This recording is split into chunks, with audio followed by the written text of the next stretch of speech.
Hey there! Welcome back to Smiley Mama. Today we are going to talk about one of the most asked questions that I receive as a natural childbirth educator.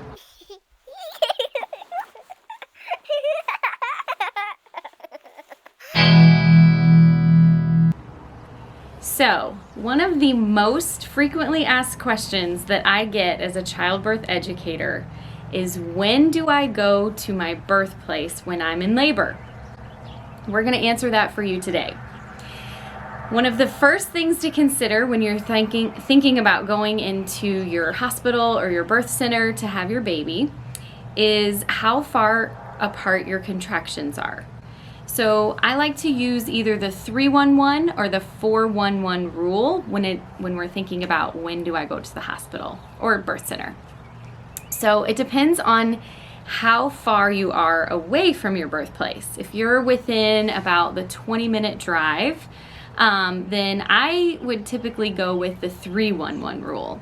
If you have 40 plus minutes that it takes for you to get to your birthplace, then you may consider going with the 4-1-1 rule, especially if we're talking about first-time moms.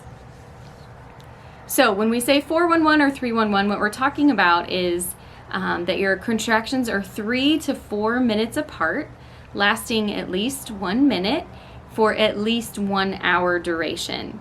So for 1 hour, your contractions are 3 to 4 minutes apart. In a first-time mom scenario, labor can take a long time.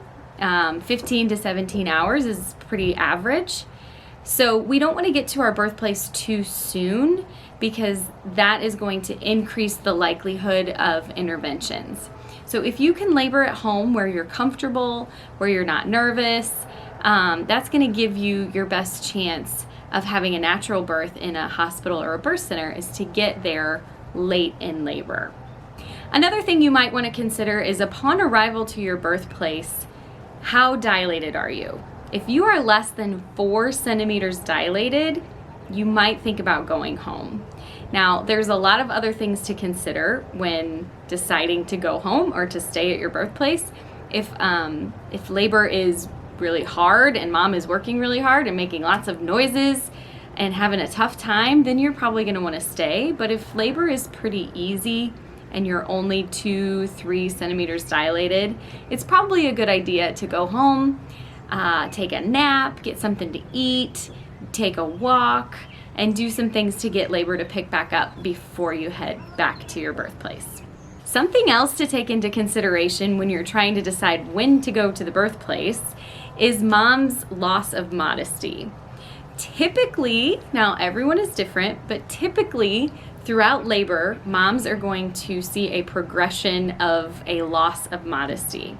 So especially for husbands or partners who are helping to make this decision, if mom can put on her makeup and fix her hair before getting in the car to go to the birthplace, it's probably too soon.